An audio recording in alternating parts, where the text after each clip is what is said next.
Bismillahirrahmanirrahim. Assalamualaikum warahmatullahi wabarakatuh. Saya Noval Afdol Anas, dengan NIM 2014-030022. Ingin sedikit menjelaskan materi kita pada mata kuliah manajemen sumber daya manusia. Saya mengambil materinya konsep dan peran perencanaan pengembangan sumber daya manusia. Sebelumnya kita harus cerita apakah itu sumber daya manusia.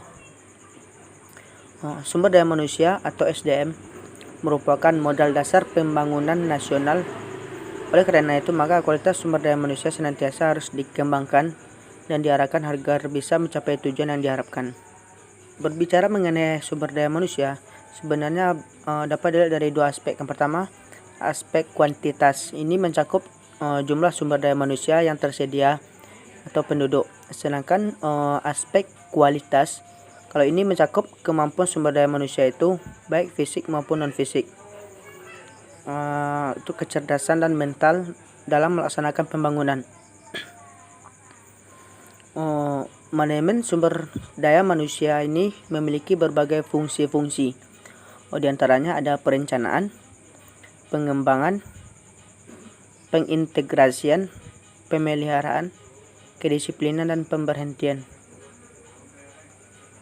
Seluruh fungsi manajemen sumber daya manusia itu bertujuan untuk meningkatkan peran dan kontribusi dari sumber daya manusia yang dimiliki oleh suatu organisasi, sehingga tujuan organisasi itu tercapai secara efektif dan efisien.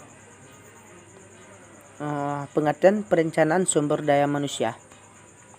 Perencanaan sumber daya manusia ialah suatu proses sistematis yang digunakan untuk memprediksi permintaan dan penyediaan sumber daya manusia ini di masa mendatang.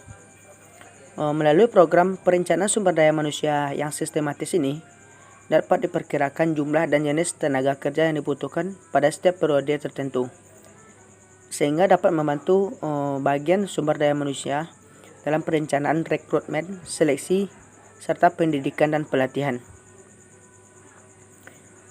Perencanaan merupakan kegiatan atau proses yang sangat penting dalam suatu organisasi, termasuk dalam manajemen sumber daya manusia. Sebab perencanaan ini merupakan persyaratan pelaksanaan kegiatan yang harus dilakukan. Perencanaan sumber daya manusia ialah proses analisis dan identifikasi tersedianya dan kebutuhan akan sumber daya manusia tersebut, sehingga organisasi tersebut dapat mencapai tujuannya. Poin kedua, pentingnya perencanaan sumber daya manusia ini. Yang pertama, tingkat perorangan. Perencanaan sumber daya manusia ini sangat penting bagi kepentingan individu, karena perencanaan dapat membantu peningkatan keterampilan. Kepuasan individu dapat lebih mudah dicapai melalui perencanaan karir yang terarah. Yang kedua, tingkat perusahaan. Organisasi atau lembaga menggunakan perencanaan sumber daya manusia ini untuk meningkatkan efisiensi dan produktivitasnya dalam jangka yang sangat panjang. Organisasi harus merekrut tenaga kerja yang berkualitas tinggi untuk dipekerjakan sehingga dapat bekerja secara produktif. Yang ketiga, ada tingkat nasional. Masalah sumber daya manusia di tingkat nasional ini terkait dengan jumlah, komposisi, keragaman, dan angkatan kerja yang ada pada suatu negara. Teknologi yang sangat berperan dalam industri akhir-akhir ini sangat membutuhkan sumber daya manusia yang lebih terampil dalam bidang iptek atau ilmu teknologi, manajerial, dan inovatif terhadap perubahan-perubahan yang sedang terjadi pada saat sekarang ini. Nah, poin yang ketiga itu tujuan perencanaan sumber daya manusia. Perencanaan sumber daya manusia ini dapat memenuhi banyak tujuan organisasi. Adapun menurut Thomas H. Stone, terdapat dua tujuan pokok dari perencanaan sumber daya manusia ini.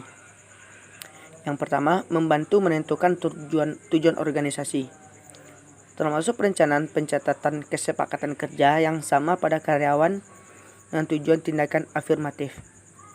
Yang kedua, melihat pengaruh program dan kebijakan alternatif sumber daya manusia, dan menyarankan pelaksanaan alternatif yang paling menunjang kepada keefektifan organisasi. Adapun poin yang keempat, manfaat perencanaan sumber daya manusia. Secara umum, manfaat perencanaan akan memberikan nilai-nilai positif bagi kepentingan organisasi. Manajemen perlu menyeimbangkan antara fungsi perencanaan sumber daya manusia dengan fungsi yang lain agar sasaran organisasi dapat secara keseluruhan.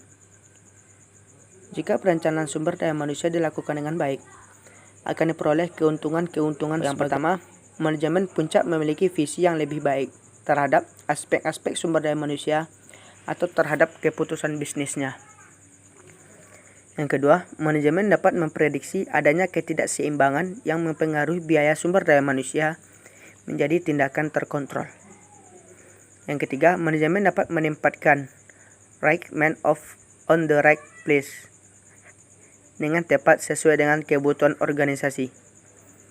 Yang keempat, manajemen memberikan kesempatan yang lebih baik untuk melibatkan golongan minoritas dalam program perencanaan sumber daya manusia internal organisasi. Yang poin kelima ada elemen-elemen perencanaan sumber daya manusia. Yang pertama itu tujuan. Aktivitas perencanaan sumber daya manusia memiliki tujuan yang berdasarkan pribadi atau individu sekaligus organisasi. Tujuan ini harus membuat sumber daya manusia yang representatif untuk kepentingan jangka panjang organisasi. Yang kedua ada perencanaan organisasi. Perencanaan ditujukan untuk membantu pencapaian tujuan organisasi. Perencanaan harus mendukung fungsi-fungsi yang lain seperti pengorganisasian, susunan kepegawaian, kepemimpinan, dan pengendalian.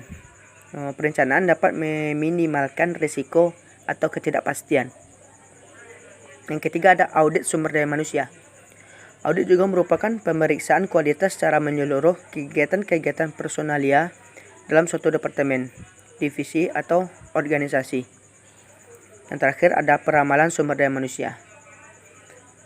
Peramalan sumber daya manusia pada sisi permintaan berupaya untuk memperkirakan kebutuhan tenaga kerja organisasi di masa mendatang.